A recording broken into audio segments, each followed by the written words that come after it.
Hey everyone, it's Caleb. I'm sitting inside of a GMC Yukon Denali. This time I'm going to be showing you how to use and operate your trailer brake controller inside of your Yukon. Now do make sure that it has this option in order to make sure you have the full range of towing capacity. I'm going to show it to you right now. As you come over to the left side of your steering wheel, it's going to be this option right here that's lit up. I'm going to open the door a little bit so I can get a little bit of a wider view. There we go. So it's going to look like this. Now your options, you can squeeze it to actually use the brake, and it's going to pop up on the screen to show you. But you can change the gain by these plus and minuses. I go up, and you can go up to a total of 10, and that's different percentages. So you're at 100% versus 80%, 70, 65, so and so forth.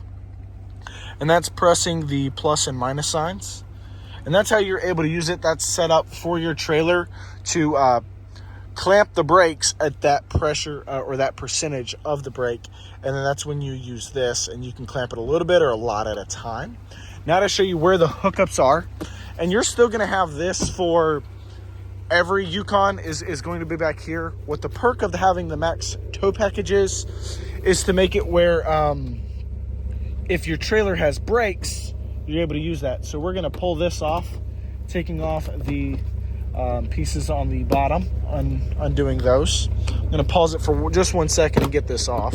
Actually, nope, sweet, super easy with one hand.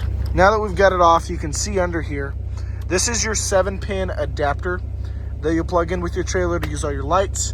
And then you have your top for your 4-pin. Now it just depends on how many options or how many lights, what accessories are on said trailer to make sure it's working. Now my recommendation is to use a 7-pin if you have brakes on your trailer.